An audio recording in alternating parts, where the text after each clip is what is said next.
All right, Steve, big intro. Throwing it Ready to to you. start? All Yeah. right, ladies and gentlemen, welcome back to what is this, the fourth episode we're doing? I think it's the Yeah, fourth I episode, think it's the fourth episode of the DiWulf podcast. DiWulf podcast with me and Amy. And today we have a really, really cool guest. I'm very excited about one of the coolest people I've met in a very long time. We are welcoming our friend, Marla Watson, the author of this incredible book, My Punk Rock Life, that is full of not just her amazing photos, but it's got some great, great stories and memories, not just from her, but from bunches of people who were there, whether they were in bands, other photographers, and it's just a fantastic book. And I'm really excited. Marla, Thank you. welcome Thank to our you. little Thank you. podcast. Ooh, hello. I'm so excited to talk to you, Marla. Your book is just fabulous. Yeah, So before we started you. recording, you told us that you're from Los Angeles. So can you just give us a little bit of background, like how you got into punk and how you got into photography? Well, I got into punk in high school. I was pretty outcast in high school, but I had a friend who was into punk, and she was a grade younger than me. And so she was the first person I know who dyed her hair. She dyed her hair she had like dark hair, and she dyed it green around the edges, like the bottom.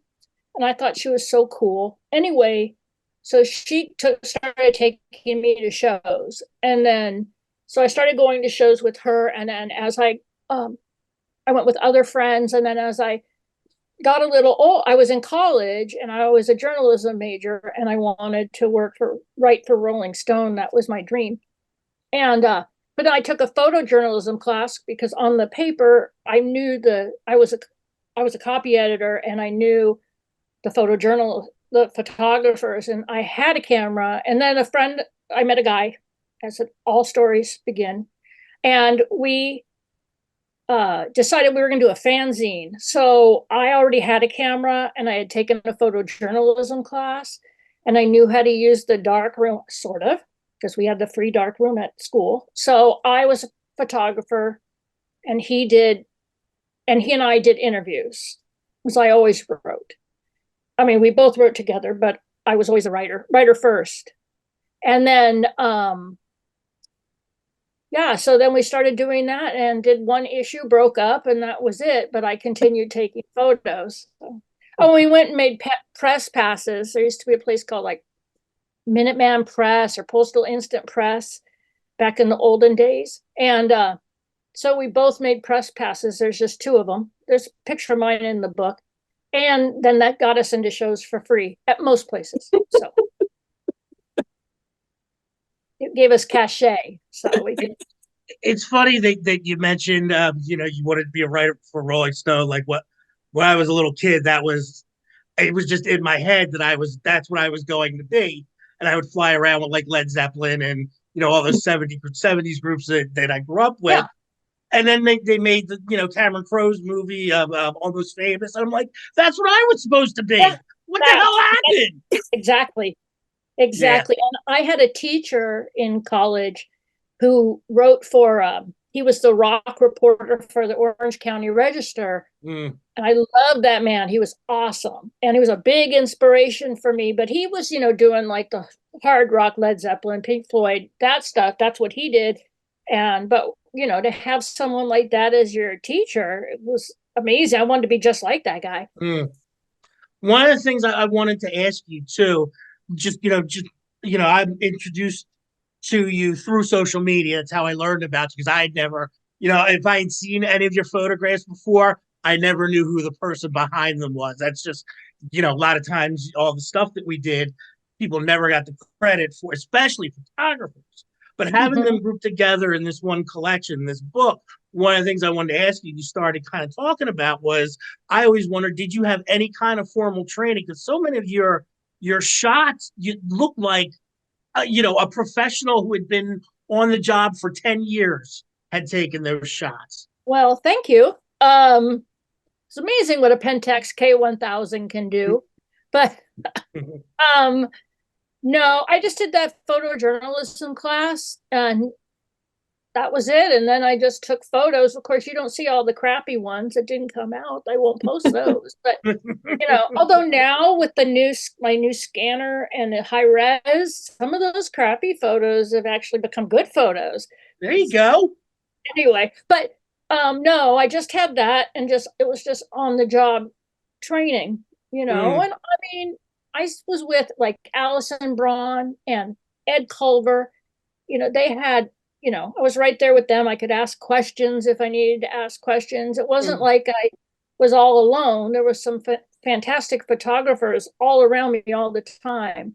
And so, yeah, I mean, I just did it. I had was some, I'm artistic, sort of. No, I am artistic. I just can't draw. And I needed, everybody participates in the punk scene in some way, whether you're in the audience, whether you're in a band, whether you promote the show, a photographer, fanzine, whatever it is. Everyone was allowed to have a part. It's not like now where it's pretty restricted and it's like rock stars and peasants, like it was in the 70s. But then it was really inclusive. So I could do that, get up on stage, take pictures, interview bands. It was great back then. So you learned as you go. Do you remember the first show, like the very first time you went into a show, got in the pit with a camera? Like, do you remember like the first experience of that? No, I don't know which show I shot first. I remember my first show, which was X, but I didn't have a camera then. I didn't have start bringing a camera until 1982, and that's when I was in the on the school paper, and that's when we started the fanzine, and I think that's when I started bringing the camera. I might have brought it before, but not before 1982.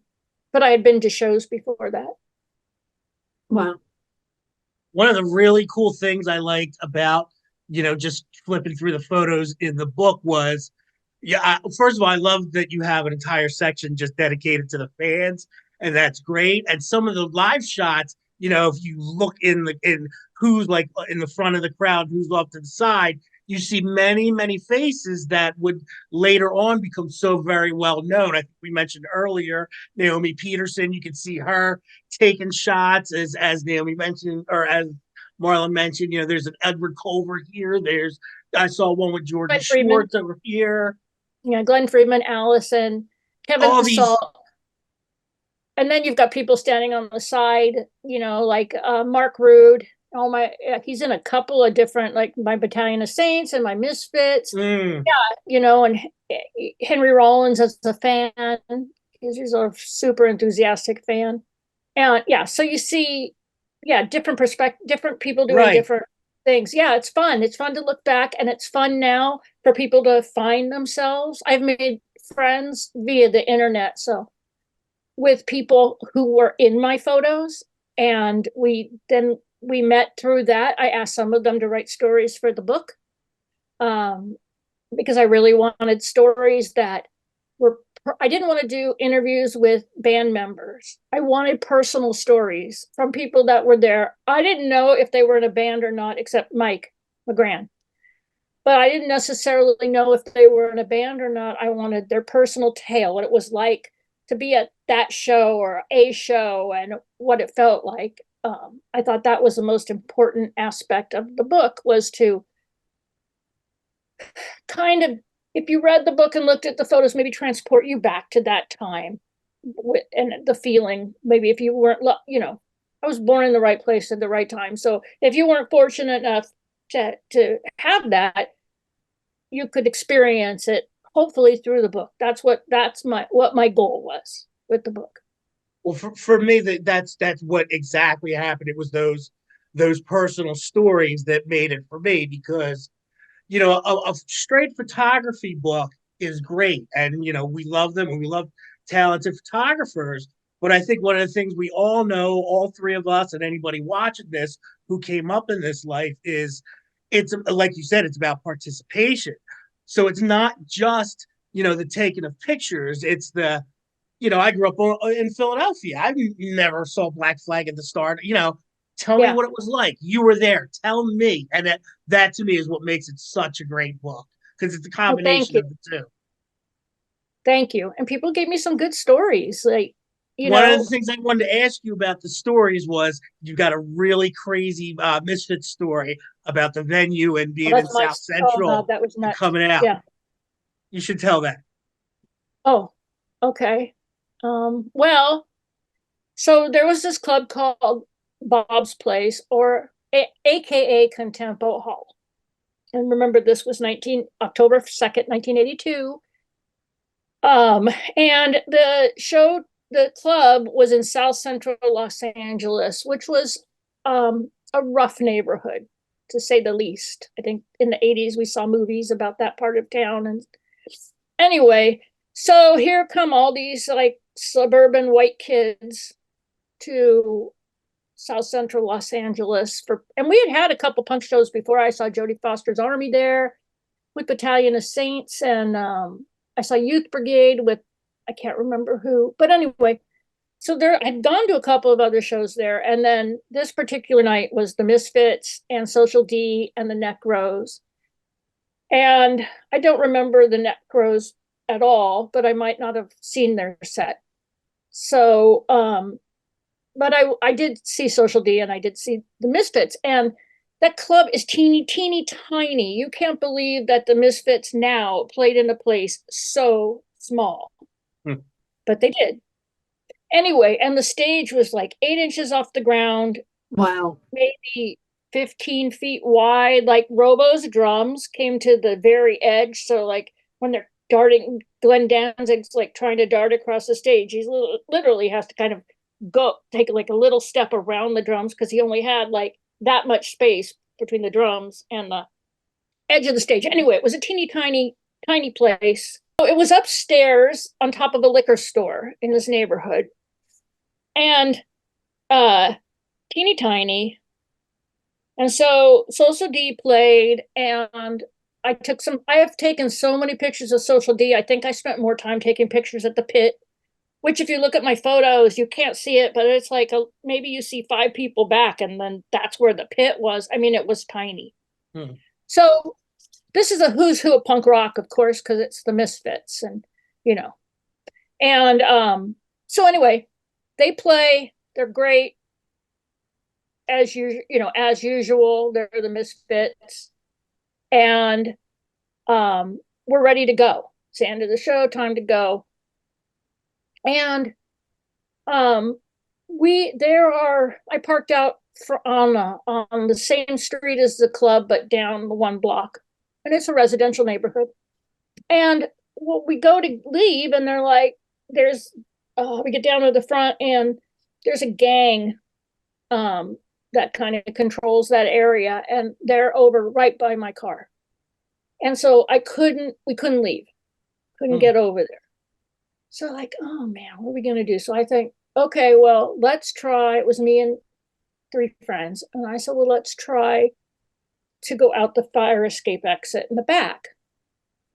And so we go down the metal fire escape and got to the bottom, and it's dark, and out of the shadows comes this man, and he has a screwdriver, and he sticks it up to my stomach like that, not in my stomach, but to my stomach, and says, give me your bag. And I could see now a woman being raped behind him. And so, of course, I was just 19. And so I just said, fuck no. And I pushed my way past my friends and ran back up those stairs. Then they followed and got back upstairs. So I'm like, okay, what are we going to do? I can't go out. We can't go out that way. We can't go out that way. Usually there's cops everywhere at every show ready to, beat us over the head. No cops. Not None. this one. Not no, no. So we were like, what are we going to do? So let's go back outside and see if they're still sitting there. So we go back down the stairs, and there's Mike Muir from Suicidal Tendencies, and there's John Macias from Circle One, and they both have their gangs, Suicidals and the Family. And they're out there, and now like two enemies are now together conspiring on how that they can fight this gang that's down the street. And Mike Muir and John Macias are big dudes, big, but their Oh yeah. followers were 15, and they were little dudes with bandanas or hats. They weren't big guys, they were little guys, like they hadn't got their full growth potential yet. And so right at that point where they're trying to get their gangs together, this car drives by, and it's a convertible. I remember that. And there was a man in the front seat, and he said, Johnny, he came by and he screamed something like, Johnny, I'm going to kill you, Johnny. And then he took a gun and fired it a couple of rounds up into the air. Those little suicidals and family kids, they were up those stairs faster than I was up the back stairs. So everyone ran upstairs. Now we were all up there. Like, how are we going to get out of here? And finally, a cop car showed up. So I ran down there. I said, I need to get home. And the gang is right by my car. So they go, of course, they go, what are you doing here? And I said, well, I went to a show. No, what are you doing here? And I was 19. So I go, I'm thinking, that's none of your business. I'm free. This is a free country, 19. And so then they open up the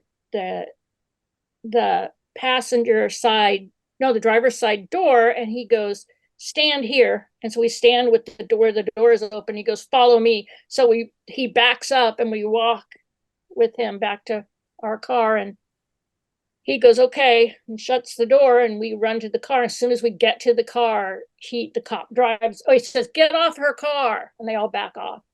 And then he lets us in the car, and it was like, please start, please start, please start, please start.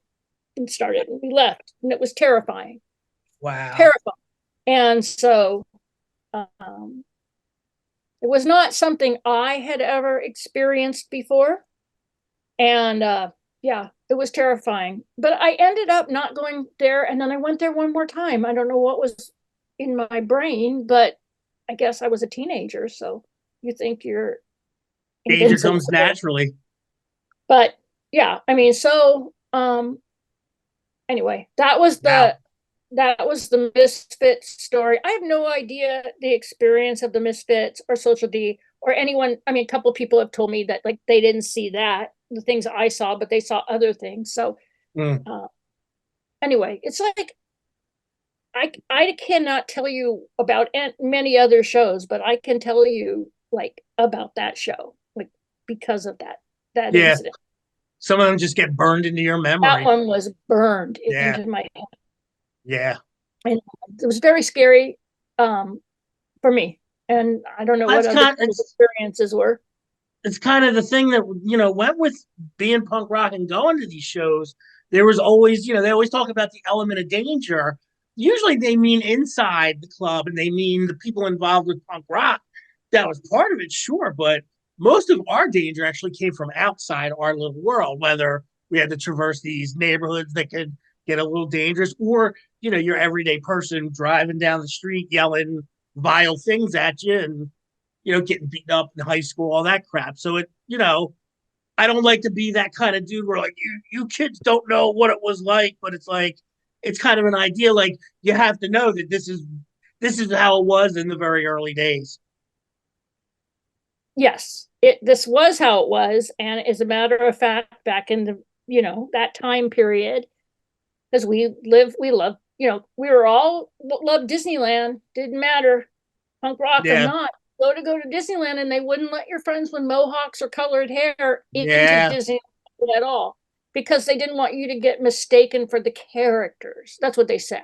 Yeah. So, in a way, I don't, the punks that went to school with mohawks that got expelled because that happened and that kind of thing, or beaten up.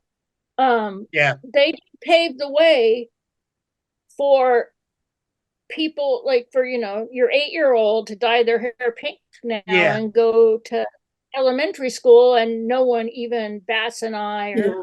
you know, so it, it took a long time, but it did pave the way for that to be something that you could just do, because you back then a weirdo if you did that stuff. You were a freak, and the people don't, apparently they can't tolerate even looking at a freak, so they have to beat it up, Yeah. or expel it. So, but one of the things I also like to mention in the interest of balance is, don't we don't want people who weren't there or who don't know to think it was all a negative thing, because to me there's always been way much more positive. I think a lot of times right. we who are in it forget to accentuate that. There's been so much great positivity within this.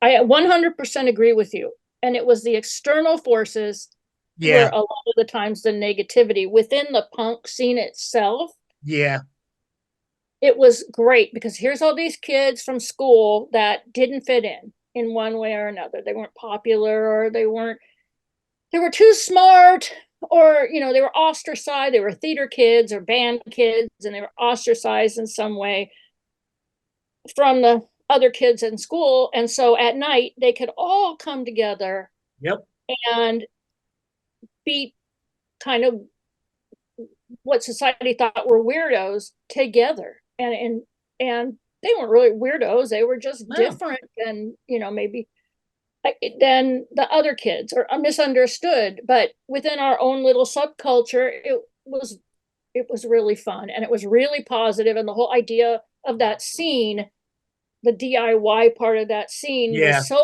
positive, and I think it spawned a lot of great artistic people who were given the ability to create in an unrestricted way. And so that's what came out of punk rock. And I think the first wave of LA punk rock was really like that. It was really experimental. And then we're the second wave of the hardcore scene is the second wave. And I think that part came along. I think that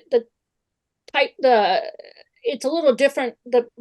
The people were a little different, and obviously more suburban people joined in, which is fine. We have problems in the suburbs too.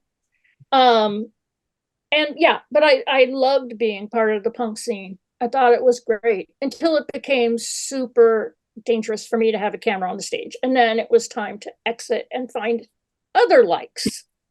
I still like punk rock, but there was lots of other music going on in Los Angeles at the Yes. time. You had your pick. So Marla, what was your inspiration for putting the book together? Getting collecting the stories, collecting the photographs. Like, how long did it take you to do that and pull it? I mean, because there's a lot in the book. Okay, so I have had this title in my head for probably 30 years, but low self-esteem and all the other things that comes with being human, I was like, no one's going to look at this book. I would lay it out. I didn't have technology. You'd photocopy. Like, what am I going to do with this book? And then it kind of sat there as an idea in my head. I talked about it. All my friends have seen lots of my photos and stuff. And then during COVID, Alison Braun had, who was known as Mouse, and she worked on Flipside, well-known photographer. And she's same age as my sister Alicia, and they were in high school. They were in school together, and Alice and I knew each other, but I'm about 4 years older than her. Anyway, so Allison did a show at this local gallery here called Weird War, which is the best place in the world. Anyway, and the owners are fantastic. So she did a show of her punk stuff there, and myself and other friends that now live in Portland that knew her from then, we all went.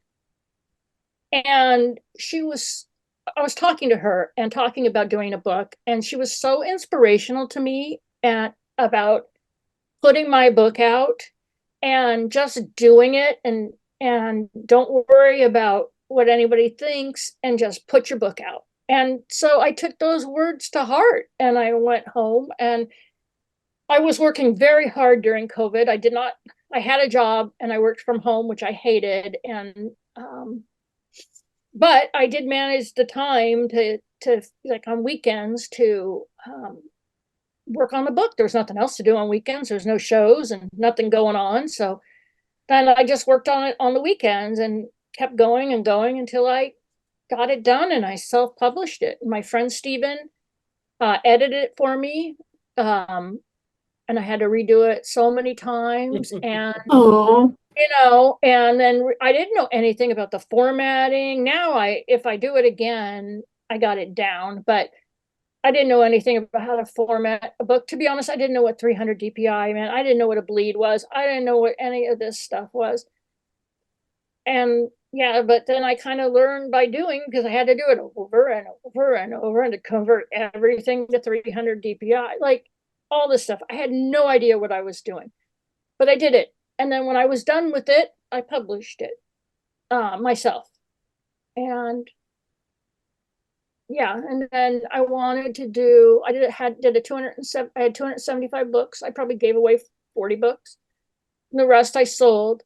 And then after that, I thought it was $65, and I thought that was kind of expensive. And so I wanted to do a book that was more affordable. And so I did it in paperback with that same quality paper that was in the hardcover, but I did it all black and white. So that brought the printing cost down so that I could sell it at a lesser price for more people to get to be exposed to it. And then that's when, once I'd already paid for my books to be printed, that's when I kind of reached out to Earth Island. And then David Gamage, who's the publisher at Earth Island Books, he wanted to publish the book. So we have this kind of strange, weird agreement for this book that I've got my own books here. So I kind of sell in the United States and he gets the rest of the world. And then next book, I'm going to lay it out and do all that, but he can do all the work. Yeah. I'll just that's a perfect agreement. Yeah, exactly. Yeah. That's a better agreement. But for this one, yeah, we just have this agreement, but it's fine. That's fine. I've been getting rid of books. So what did you find to be the hardest part of getting the book together? I know for me, it's just like getting started, just actually making the commitment. But and there's always speed bumps along the way, at least for me, where it's like, forget this. I'm not doing this. Like, so what for you was kind of like the hardest part that the hill you had to climb to get over and get it done? The technology. Like, yeah. My daughter, who's almost 30, so she knows a little bit more than I do, and she was like, well, do it in Pages. So I'll do it in Pages. And so I laid the whole thing out in Pages, and then then I look and say, oh shit, I can't do anything with this. So then I did it again. I cannot do Photoshop. I don't understand it. I don't have time to go to graphic design school. Me neither. To sort of understand it. So I found a program that does the same thing, but it was much simpler for me to use. And so I did that to do my book. And then I just redid everything. I think I redid everything like 10 times because either I didn't like it or it wasn't formatted correctly or whatever. So then I just kept figuring it out. Google is a great tool. YouTube, great tool, your friends. So you kind of just figure it out. That's what DIY is. You've got to figure it out and how to do it inexpensively because it's your money. And printing is expensive, especially in the United States, and shipping and like distribution and all that. It's hard. Yep. Really hard. So those were the hardest parts. Okay. So Marla, one of the questions that's been bubbling in the back of my head for a while now is, do you have what else? What do you have coming up? And I gotta wonder, are there more photographs of like what have we seen thus far? Is this just the tip of the iceberg? There's a lot of photographs. There's a lot of non-punk stuff that I did later on. There's some goth stuff. The 80s. For me, I did a lot of different things. And so there's different, stuff I don't post because nobody cares in my punk rock life about my Robin Hitchcock photos. And, no one certain things they don't care about. But I care. Yeah, I love Robin Hitchcock. Robin Hitchcock. but there's a lot of stuff like that I have that I took photos of that I don't know where they go and where they belong. But we'll see. But I have a lot more punk. I mean, if you could see this workspace right here, negatives, all, sleeves like this all over the place as I sort through, and I'm doing high res scans of all my stuff now. So, which is a huge task. And then I've got a bunch of projects that people have asked me to work on. So yeah, it's a busy in the evenings and weekends for me doing this stuff, but it's fun. I was gonna say that's probably a good thing though, right? Fun. I'm 61 and I'm not ashamed to be 61. And it's awesome. Like to have this now in my life at this age, this kind of just happened and it's fantastic. It's something, it's great. I love it. I can see why people go in bands. Definitely. It's fantastic.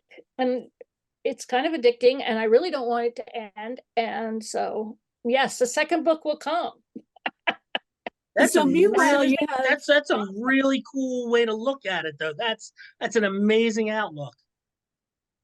Yeah, I mean, I'm really not that far from retiring from my job, which I like my job. It's a good job. I've done it 26 years.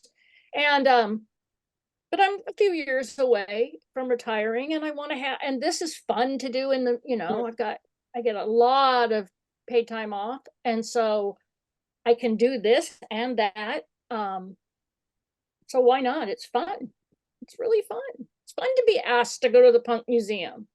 It's so really speaking fun. of which, tell us about that. Yes. You have this event coming up. Yes. And it's on the 29th, which is next Friday at 4 p.m. And it's a gallery show. It's called My Shot, and it's 6 female photographers or female presenting. And I'm in it's myself and Allison Braun and the late Naomi Peterson. Her brother Chris Peterson does a fantastic job of keeping her memory alive and her photography alive.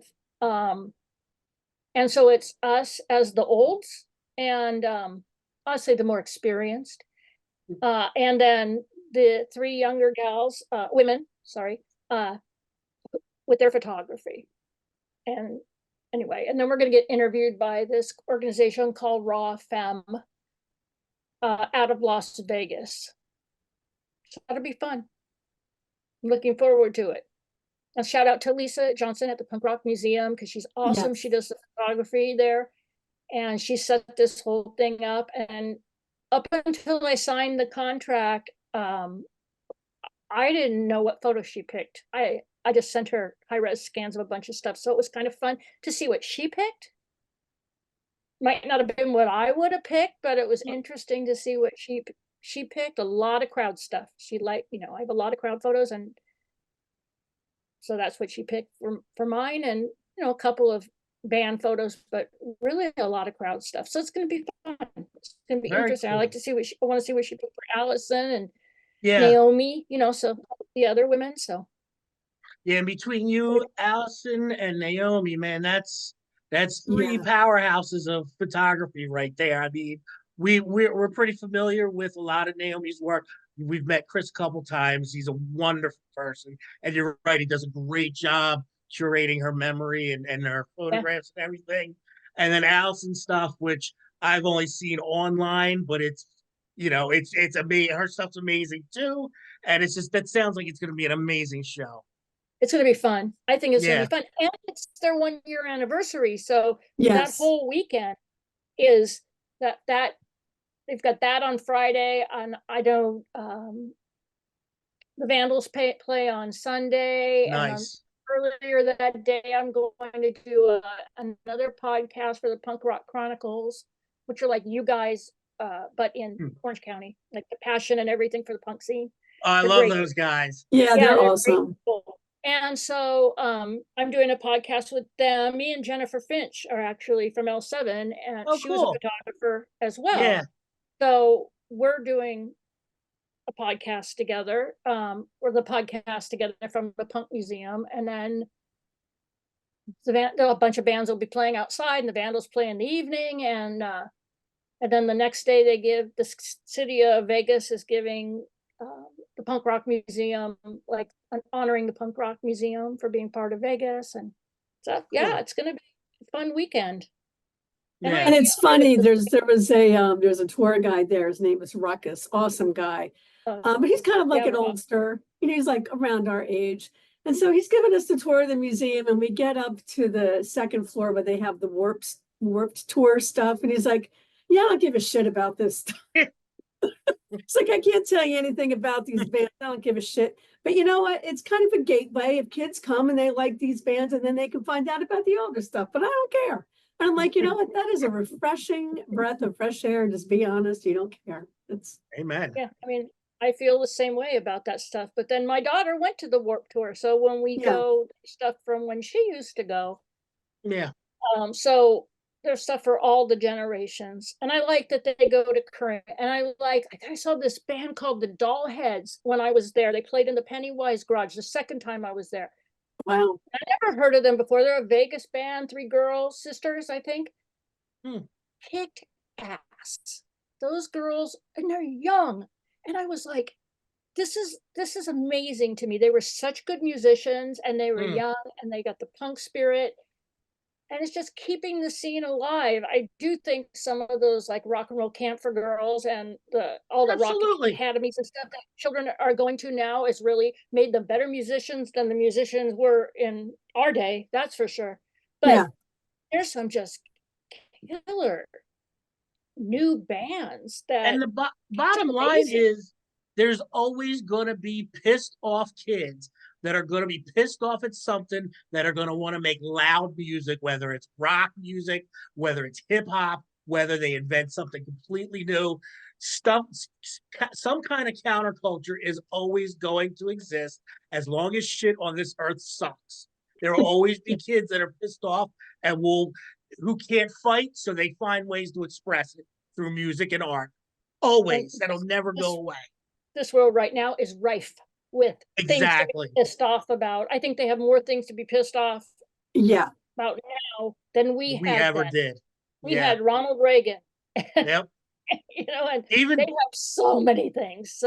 Even our parents who had Nixon, like, this has gone so much further beyond what they envisioned, in the late 60s that they were fighting against. Yeah, definitely. So I don't keep up with new music. You could ask me about any band. I've probably never heard of them. I'm just glad they're out there. I have no criticisms. I am happy for any band that goes out there and kicks ass. I don't care if they're true punk rock or if they're not or whatever I don't care, as long as they're doing it. Exactly. And there's some good new bands. So yeah. Yep, definitely. Cool. All right. Well, this has been wonderful, Marla. It was so great meeting Thank you and so talking much. to you. we'll have to get together next time I go visit my sister in New Jersey. Oh yeah, that's right. You were in New Hope. Yes. She lives in New Hope? Yeah, my sister lives in Plainsboro. And so I hadn't been back to New Jersey in so long. And so I took my mom, who's 94, back there with me. And then we got in the car and we went to New Hope and went to where George Washington crossed the Delaware, which I just like jumped out of the car, and they were all sitting in the car, and I found a docent and I just like talked his ear off till he was tired of me. And then I like ran around that park, George Washington crossing the Delaware, and it's so narrow. And we made such a big deal about, I know there were those long boats and it was winter, but and then he told me how many times they went back and forth, the Battle of Trenton, and I learned a lot of American history. But yeah, I was fascinated, just absolutely fascinated. And I hope when we go to Europe that I'm going to have that same experience of just cool, more even older history and just the fascination. Our last stop in Europe is going to be Pompeii, which is my husband and I. That's been on our bucket list, or just going to Pompeii for forever. That's just like one of the things that we've always wanted to do. So that's the last thing we do on our trip. So Awesome. excited. Incredible. I Awesome. love history. Awesome. Well, on that note, we're going to wrap this up. Thank you so much, Marla. Again, Thank Marla's you. book is My Punk Rock Life. Let me get the Show There the we go. book. I'll do the You can get it right spokesmodel. from DiWulf. You can get it Yeah, right so from DiWulf. that's the other thing. We're really excited that we've got a bunch of copies that in our store. So if you should happen to come by, also I want to take a minute that we can have a 3-person. I want to have a Mike McGran appreciation moment for just being the lovely human being that he is. He is. Oh He my We God. love is. him. We love him so him. much. Who doesn't love Mike? I've loved Mike McGran since I was a teenager. I only met him just a few years ago, and I love him. And Kim Everybody Gardner. doesn't like something, but nobody doesn't love Mike McGran. Exactly. And Kim Gardner. They're Oh both. God, Yes. yes. They're like Yes. 2 peas in a pod, and they're the most. Yeah, I mean, they're wonderful people, and they've always remained wonderful people. And it was really nice the last time I saw them. Oh, and they're playing when I'm in Los Angeles. Oh, there They're you going go. to play after I do the Punk Museum, so they're playing, which I haven't had Yay. those stars align yet. So I'm excited because I want to go Good. see them again. And, Well, yeah, and so Mike will be selling the his book, Miles Per Miles Per Gallon, at Gallon. the show. What a sending good books out book to them that now. is. I read that in Hawaii. I like was sitting there looking at the ocean reading his book because it was so good. I couldn't put it down. Yeah. And that's how I felt when he first sent it to me. I couldn't believe how good it was because I'm so used to just they're books that are just basically facts and there's no very little feeling in them. And I'm reading this thing and I'm getting choked up and I'm just the way he writes is amazing. I read that book and he says in there's a line about another community college journalist asking him what Channel 3 means, and I go, that was me. Yeah. I interviewed him in '84. I've interviewed him several times and took so many pictures, but I asked him about that, and I remember him just looking at me, and so I was like, is that me? I haven't asked him yet, but was that me, or I'm just like a culmination of all the community college journalists An that amalgam, yes, an interviewed amalgam. over the years. So That's great. those guys are great. See, we always find ways to keep the history in there. Yeah, and it's an Definitely. excellent book. But yeah, so if you come to DiWulf.com and say you're picking up Mike's book or any one of our other books, we will also have more copies of Marla's book. You can throw it in for a nice little bundle. We'll send it out to you. We'll keep them in stock. There you go. We'll send you a nice one of those. So we've got those in our store along with a bunch of other great books too. So, oh yeah, and show everybody your cool ass earrings. Yes, and Marla has the coolest earrings. Amen. Marla, you have to say something so that you're on camera with it. So say, here are the earrings. Here are the ears. Nice. Woo! They're a little heavy. I asked her to make them a little smaller next time. You're like market research. Yeah, I could probably put gauges in now with the stretching of my ears. Nice.